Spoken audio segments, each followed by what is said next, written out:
Hi there, Agile friends. Get ready for the World Tour of Agile at the Agile Online Summit 2023.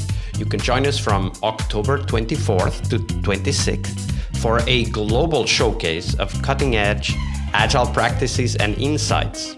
Join us at agileonlinesummit.com. This year, we will be featuring some of the best work done around the world and world-class keynotes. You can check all of that at agileonlinesummit.com.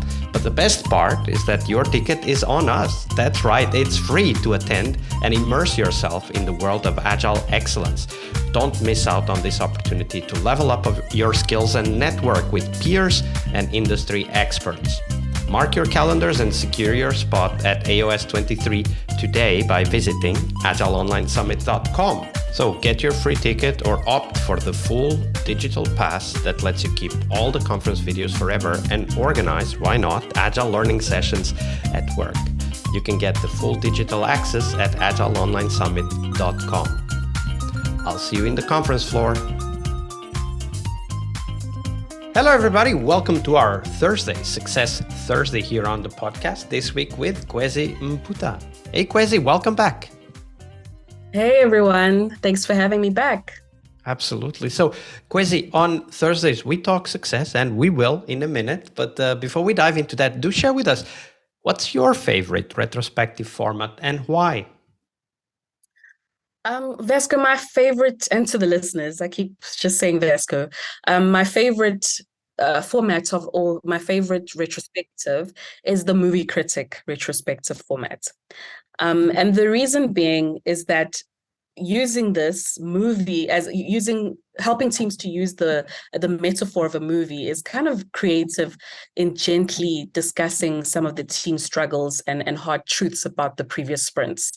I love this type of retro because the insights that it brings are amazing. Like when you ask questions of the genre, what genre was it? When people say it was a thriller or it was a horror, like then you start trying to get those the insights as to why was it a horror, and why, and we have another question that says, would you recommend this movie? And it's always interesting to hear in this creative format the challenges that the team is facing, and help them to take those challenges and try and come up with creative ways in terms of how can we improve as individuals, as a team, and also improve our processes. So the Movie Critic is a great format. It uses the idea of metaphor, which you already mentioned. And one of the things we are really interested in is, do you have some tips, some expert advice of how to run the Movie Critic Retrospective to share with us? I do have some tips. So I love to use some tools. I have some tips in terms of how can we get these insights through tools. I love to use MURAL as a tool, creating the different questions that people would need to answer. Another trick is, even though like you have the stickies on the board, is to encourage people to also share anything further that they want to bring to light. So that's definitely one of the tips and tricks that I like to use when doing this kind of format. Yeah. Absolutely. Great tips. Obviously, using the electronic or physical tools. I do love to print the movie posters out and put them on the wall when we are co-located. I think that gives a little bit of a nice feel to the room.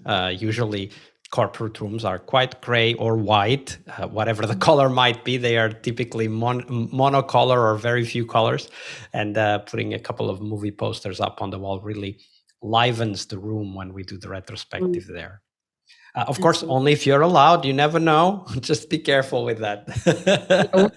I do the same on Miro. It's just that when I was introduced to this kind of format, it wasn't a space where where the team was mostly remote.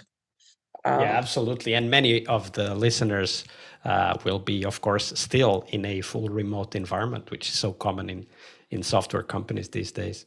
So, Khwezi, that was the retrospective. And of course, we use retrospectives to try and achieve success in our role as Scrum Master. So, share with us, Khwezi, what does success mean for you as a Scrum Master?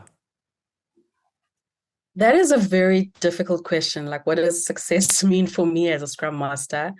And I think on the Monday episode, I touched on it a little bit when I said, as a Scrum Master, I don't want people to say, Khwezi, you are great. I would like them to believe that they are great themselves.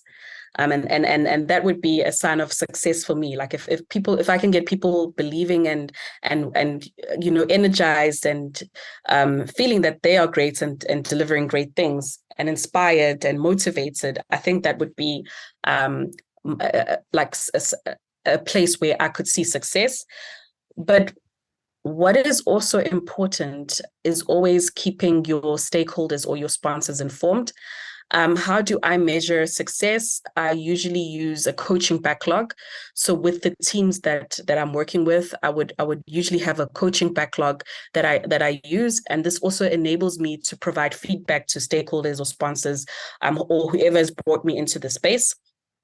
And it gives me a sense of achievement, because some of the stuff that we work on as Scrum Masters is very, it's not tangible. But when you have a coaching backlog, you can specify things like you want to improve the technical capabilities of the team.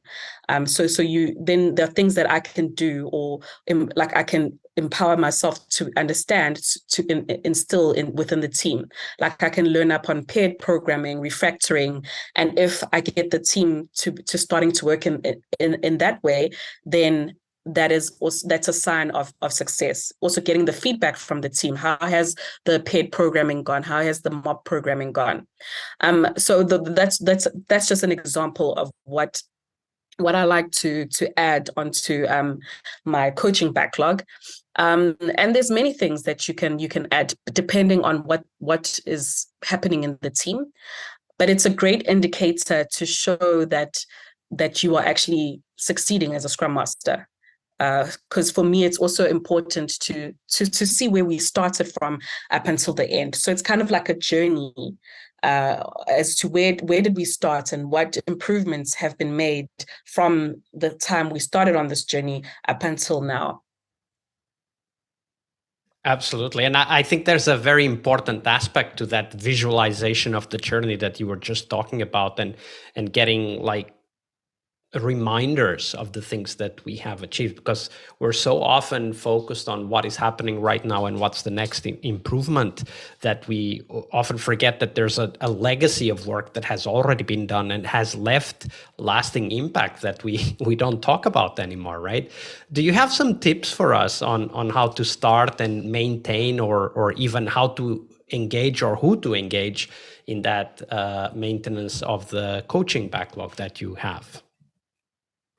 So the coaching backlog is definitely beneficial for me, but what I found was that so this was in the space where I was in consulting, where I was brought in as a consultant, as a Scrum Master or an Agile coach. I would often find that when I engaged with stakeholders or the sponsor that has brought me into the space, it was always difficult for them to, because they're not in it, like they're not in the day-to-day that the team is in. So for leadership or management, they just want to focus on results, like what's the velocity, what is the team delivering more, how's the product going, and that's more of an end goal. But there are little things that you are also working on as a Scrum Master within the team that can't be shown with a graph on Jira or it's as a tool. So for me, I started off with using Excel. I mean, it's a simple thing. But I then moved on to MURAL because I wanted to show it like a journey in terms of what was happening. And as I said, this is what I used to feed back to the stakeholders that I work with. I even use this format today. So as I did mention, I think it was in the previous episodes, that I'm now working in the business transformation office, and we each have a portfolio that we are coaching. And in that portfolio, there's an exec that is driving the ship, if I can put it like that. They are the executive of that portfolio, and they are often interested in terms of what is the coach actually doing within the team. And this has helped me to be able to share that information with them. Absolutely. And sharing that information, creating that transparency also increases trust with the stakeholders and sponsors. So it's a very important tip. Khwezi, thank you for sharing that story. Thank you. Part of a successful Scrum Master job is to help the product owner. Tomorrow we explore that critical role in Scrum, the product owner role.